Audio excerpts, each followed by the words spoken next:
Dear students, this is Praveen Kumar Agrawal from Management Department. Welcomes you in my today's lecture of Managerial Economics. In today's lecture, we will discuss upon the topic Demand Curve. जैसा कि previous lecture में हमने demand schedule के topic को discuss किया था, इसी के आगे बढ़ते हुए हम आज के लेक्चर में डिमांड कर्व के टॉपिक को डिस्कस करेंगे। डिमांड कर्व का मतलब क्या होता है? जब हम डिमांड शेड्यूल को ग्राफिकल वे में रिप्रेजेंट करते हैं तो हमें जो ग्राफ ऑब्टेन होता है इसके बेसिस पर उसे हम डिमांड कर्व का नाम देते हैं। It means that demand curve is simply a graphic representation of demand schedule which is expressing the relationship between different quantities demanded at different possible prices of a commodity। यानी कि जब हम किसी भी पर्टिकुलर कमोडिटी के reference में उसके different possible prices पर इसकी डिफरेंट क्वांटिटी डिमांडेड के रिलेशनशिप को एक ग्राफिकल वे में रिप्रेजेंट करते हैं तो इस पर्टिकुलर कर्व को हम डिमांड कर्व का नाम देते हैं। क्योंकि डिमांड शेड्यूल दो टाइप के होते हैं, इंडिविजुअल डिमांड शेड्यूल और मार्केट डिमांड शेड्यूल। इसी वजह से जो डिमांड कर्व्स हैं ये भी दो टाइप के होंगे। The first one is the individual demand curve and second one is known as the market demand curve. Now come and talk about the individual demand curve. Individual demand curve का मतलब क्या होगा? It is the curve which represents different quantities of the commodity demanded by a single consumer at different possible prices of the commodity। यानी कि जब different possible prices पर किसी भी commodity की quantity demanded को हम एक single consumer के point of view से कर्व के मीडियम से रिप्रेजेंट करते हैं तो हम ऐसे कर्व को इंडिविजुअल डिमांड कर्व का नाम देते हैं। ग्राफिकल वे में इसको मैंने ड्रॉ किया है and this will be the graph of the individual demand curve. यहाँ मैंने एक्स एक्सिस पर क्वांटिटी डिमांडेड और वाई एक्सिस पर मैंने प्राइजेस को शो किया है। Quantity demanded in terms of unit and price is in terms of rupees per unit. यहाँ जो डिमांड कर्व है that is the D D. ये कैसे ऑब्टेन हुआ? When the price is ₹5 when the price is ₹14 quantity demanded is 5 units, then price decreases from 14 to 13, quantity increases from 5 to 6, again price decreases from 13 to 12, quantity increases from 6 to 7। इस तरह से prices लगातार decrease हो रहे हैं, पहले 14 फिर 13 फिर 12 फिर 11 और फिर 10, और जो क्वांटिटी डिमांडेड है वो लगातार इंक्रीज हो रही है क्योंकि इनके बीच में एक इन्वर्स रिलेशन होता है, पहले 5 फिर 6 फिर 7 फिर 8 फिर 9। तो इस तरह से मुझे डिफरेंट पॉइंट्स यहाँ पर ऑब्टेन हुए। जब मैं इन सारे पॉइंट्स को एक दूसरे से मिलाते हुए कर्व को ड्रॉ करता हूँ तो मुझे एक स्ट्रेट लाइन कर्व मिलता है जिसको मैंने डी डी से रिप्रेजेंट किया है। ये जो डी डी कर्व है ये इंडिविजुअल डिमांड कर्व को रिप्रेजेंट करता है। ठीक है, इसका जो स्लोप है it is downward from left to right. तो इसका स्लोप डाउनवर्ड क्यों है? क्योंकि higher price of the commodity पर लेसर क्वांटिटी डिमांडेड रहेगी, जबकि lesser price of the commodity पर हायर क्वांटिटी डिमांडेड का केस बनेगा। यानी कि प्राइस और क्वांटिटी डिमांडेड के बीच में एक इन्वर्स रिलेशन रहता है जिसकी वजह से ये जो इंडिविजुअल डिमांड कर्व है इसका स्लोप क्या है? It is downward from left to right. Okay, now we will discuss about the second one and this is the market demand curve. क्या मतलब है मार्केट डिमांड कर्व का? This particular curve represents the graphical presentation of the total of quantities of a commodity demanded by all the consumers in the market at different possible prices। यानी कि जब हम किसी भी पर्टिकुलर मार्केट में सारे के सारे कंज्यूमर्स को इंक्लूड करते हुए डिफरेंट पॉसिबल प्राइजेस पर उनके द्वारा डिमांड की गई क्वांटिटीज़ को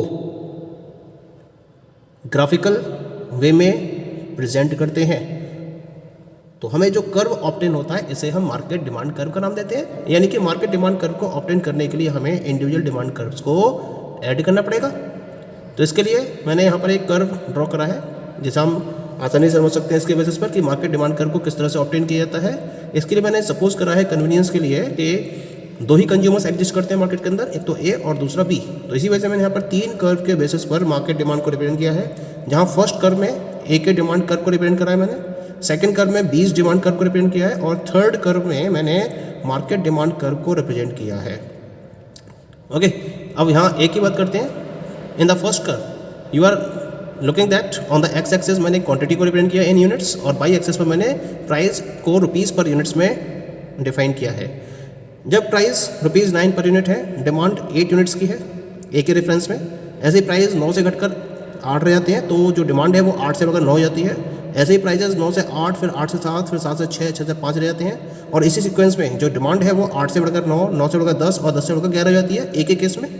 ऐसी बात करते हैं बी के केस में, तो ये यहाँ हमें ए के केस में जो डिमांड कर्व मिलता है इसको मैंने नाम दिया DDA, ठीक है। अब दूसरे कर्व की बात करते हैं। ऐसे जब बी के जो प्राइस हैं, तो प्राइस जो है कॉमोडिटी के वो 9 से घटकर 8, 8 से घटकर 7, 7 से घटकर 6, 6 से घटकर 5 रह जाते हैं। तो बी के केस में जो डिमांड है वो 7, पहले 7 रहती है डिमांड, उसके बाद बढ़कर 8 हो जाती है, 8 से 9, 9 से 10। इस तरह से ये डिमांड भी लगातार इंक्रीज हो रही है जैसे जैसे प्राइस कम हो रहे हैं। अब हमें अगर मार्केट डिमांड कर्व को ऑब्टेन करना है तो इसके लिए हमें इंडिविजुअल प्राइजेस पर डिमांड को ऐड करना पड़ेगा, यानी कि ए की डिमांड और बी की डिमांड को ऐड करके हमें नेक्स्ट डिमांड मिलेगी। तो मैंने यहाँ पर जो स्केल लिया है मार्केट डिमांड के रेफरेंस में वो 15, 17, 19, 21 के हिसाब से स्केल को कंसिडर करा है, क्योंकि यहाँ पर देखिए पहले जब प्राइस ₹9 पर यूनिट है तब ए की डिमांड है 8 की और बी की डिमांड है 7 यूनिट्स की, दोनों को ऐड कर दिया। 8 + 7 कितने की डिमांड हो गई? 15 यूनिट्स की। उसके बाद जब प्राइस 9 से घटकर 8 रह गए तो ए की डिमांड 8 से बढ़कर 9 हो गई, जबकि बी की डिमांड 7 से बढ़कर 8 हो गई। तो जो नई डिमांड आई वो कितनी आई? 9 + 8 दैट इज इक्वल टू 17। पहले से डिमांड बढ़ गई। ऐसे ही जब प्राइस और घटे 8 से घटकर 7 रह गए तो ए की डिमांड है 10, बी की डिमांड है 9, टोटल डिमांड हो गई 10 + 9 19। ऐसे ही जब प्राइस 7 से घटकर 6 रह जाते हैं तो ए की डिमांड 10 से बढ़कर 11 हो गई और बी की डिमांड 9 से बढ़कर 10 हो गई। इस तरह से टोटल डिमांड आपकी हो गई 11 + 10 यानी कि 21। तो इस तरह से हमें एक कर्व मिलता है, इन पॉइंट्स को हम मैच कर देंगे तो हमें एक कर्व मिलेगा जिसे हम नाम देंगे DDM। ये DDM जो कर्व है वो मार्केट डिमांड कर्व को रिप्रेजेंट करता है, ठीक है। तो इस तरह से हमें इंडिविजुअल मार्केट डिमांड कर्व के बेसिस पर मार्केट डिमांड कर्व ऑब्टेन हो जाता है। यहाँ जो मार्केट डिमांड कर्व का स्लोप है it is also downwards from left to right, और स्लोप जो डाउनवर्ड है इसका ये क्या इंडिकेट कर रहा है कि प्राइस और क्वांटिटी डिमांडेड के बीच में कैसा रिलेशन है? There is an inverse relation. इसी वजह से इसका जो स्लोप है it is downward from left to right. Now we will discuss the topic demand function और डिटरमिनेंट्स ऑफ डिमांड। क्या मतलब है डिमांड फंक्शन का? फंक्शन के बारे में पहले डिस्कस करते हैं हम। A function defines the relationship between 2 और मोर वेरिएबल्स। 2 या 2 से ज़्यादा वेरिएबल्स के बीच का जो रिलेशन होता है उसे हम फंक्शन का नाम देते हैं। लेकिन जब हम डिमांड की बात करते हैं, डिमांड फंक्शन की बात करते हैं, तो इसके अंदर 2 वेरिएबल्स होते हैं। एक तो quantity demanded of the commodity और दूसरे होते हैं इसके डिटरमिनेंट्स। यानी कि जब हम किसी भी पर्टिकुलर कमोडिटी के रिलेशन में इसकी क्वांटिटी डिमांडेड और इसके वेरियस डिटरमिनेंट्स के बीच में एक रिलेशनशिप को एस्टेब्लिश करते हैं, तो जो फंक्शनल रिलेशन हम एस्टेब्लिश करते हैं इसे हम डिमांड फंक्शन का नाम देते हैं। It means demand function represents the relationship between demand for a commodity and its various determinants. It shows how demand for a commodity is related to its determinants. यानी कि ये जो डिमांड फंक्शन है ये रिप्रेजेंट करता है कि जो किसी भी कमोडिटी की क्वांटिटी डिमांडेड है वो उसके डिटरमिनेंट्स के साथ में किस तरीके से रिलेटेड है।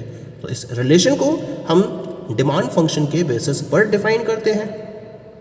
अब हम जब इसके डिटरमिनेंट्स की बात करते हैं तो इस डिमांड के वेरियस डिटरमिनेंट्स की एक लिस्ट मैंने यहाँ पर प्रिपेयर करी है। तो you can have a watch over the list of the various determinants of demand. The very first one is the price of the commodity, second one is the price of other related goods. और related goods में 2 goods होते हैं, एक होते हैं substitute goods और दूसरे होते हैं complementary goods. The third one is the income of the consumer. The fourth one is the taste and preference of the consumers. Fifth one is the expectation about price changes in future. Next one is the population.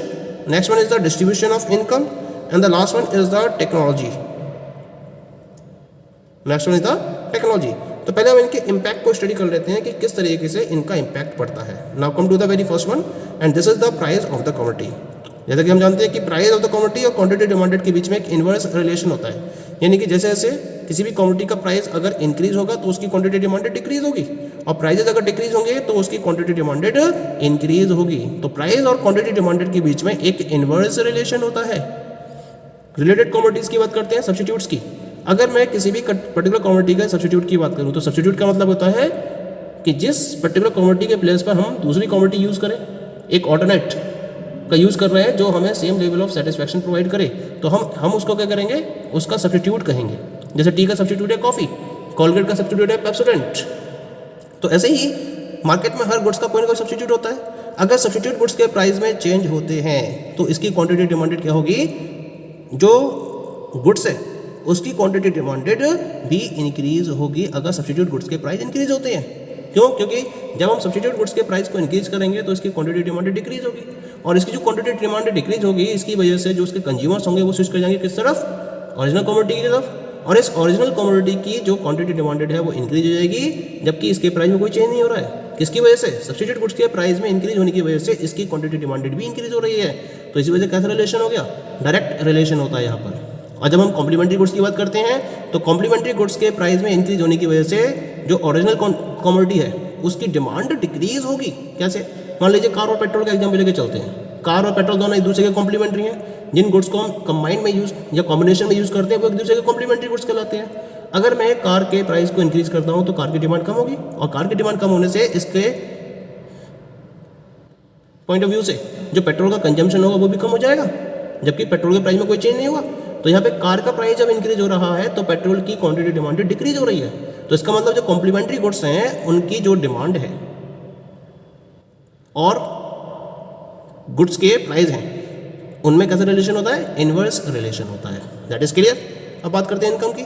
तो consumer की income और quantity demanded के बीच में एक direct relation होता है, यानी कि अगर कंज्यूमर की इनकम इंक्रीज होगी तो उसकी वजह से क्वांटिटी डिमांडेड भी इंक्रीज होगी क्योंकि परचेजिंग पावर बढ़ जाएगी कंज्यूमर की, और अगर इनकम डिक्रीज होती है तो डिमांड भी डिक्रीज होगी। तो कैसा रिलेशन हो गया, डायरेक्ट रिलेशन हो गया। टेस्ट एंड प्रेफरेंस, अगर कोई पर्टिकुलर कमोडिटी कंज्यूमर के टेस्ट एंड प्रेफरेंस के अकॉर्डिंग है और कंज्यूमर के टेस्ट को फॉलो कर रही है तब उसकी डिमांड बढ़ेगी, अदरवाइज इसकी डिमांड क्या होगी, डिक्रीज होना शुरू हो जाएगी। तो कैसा रिलेशन हो गया, there is a direct relation. Next one is the expectation about price change in future, यानी कि अगर फ्यूचर में कंज्यूमर्स के माइंड में किसी भी पर्टिकुलर कमोडिटी के प्राइस को लेकर कोई एक्सपेक्टेशन है तो उसके बेसिस पर उसकी डिमांड पर उसका फर्क पड़ता है। मान लीजिए कंज्यूमर के माइंड में है कि फ्यूचर में किसी पर्टिकुलर कमोडिटी के प्राइस इंक्रीज होने वाले हैं, तो आज की डेट में उसका कंजम्पशन क्या होगा, बढ़ जाएगा, डिमांड बढ़ जाएगी। और अगर कंज्यूमर को लगता है कि फ्यूचर में उसके प्राइस डिक्रीज होने वाले हैं तो आज की डेट में उसका कंजम्पशन डिक्रीज हो जाएगा। तो यानी कि इनके बीच में हो गया एक direct relation. Next one is the population.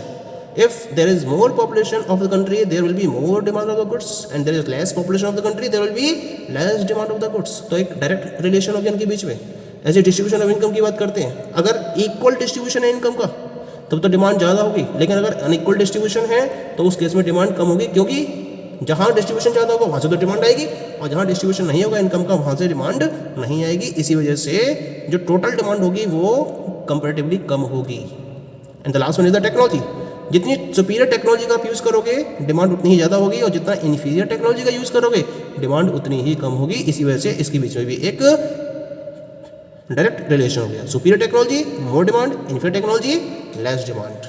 तो यहाँ पर मैंने इसको अलग अलग वे में डिनोट करा है। प्राइस ऑफ द कमोडिटी को पी से, price of other related goods को पीओ से, इनकम ऑफ द कंज्यूमर को बाई से, टेस्ट एंड प्रेफरेंस को टी से, एक्सपेक्टेशन अबाउट प्राइस चेंज को ई से डिनोट किया है, पॉपुलेशन को पी से डिनोट किया है, डिस्ट्रीब्यूशन ऑफ इनकम को आईडी से डिनोट किया है, और टेक्नोलॉजी को मैंने टी से डिनोट किया है। तो इसके बेसिस पर हम एक प्रॉपर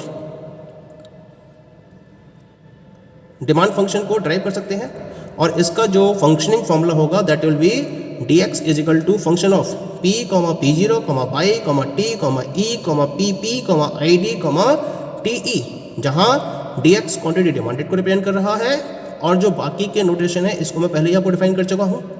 जैसे p price of the commodity को, po price of the other related commodity को, y income of the consumer को, t taste and preference of the consumer को, e रिप्रेजेंट कर रहा है expectation about price change in future को, pp population of the country को, id distribution of income को, और te टेक्नोलॉजी को रिप्रेजेंट कर रहा है। तो इस तरीके से हम डिमांड फंक्शन को ऑब्टेन कर सकते हैं, और ये जो डिमांड फंक्शन होता है ये किसी भी पर्टिकुलर कमोडिटी की क्वांटिटी डिमांडेड और उसके डिटरमिनेंट्स के फंक्शनल रिलेशनशिप को डिफाइन करता है। Okay, thank you.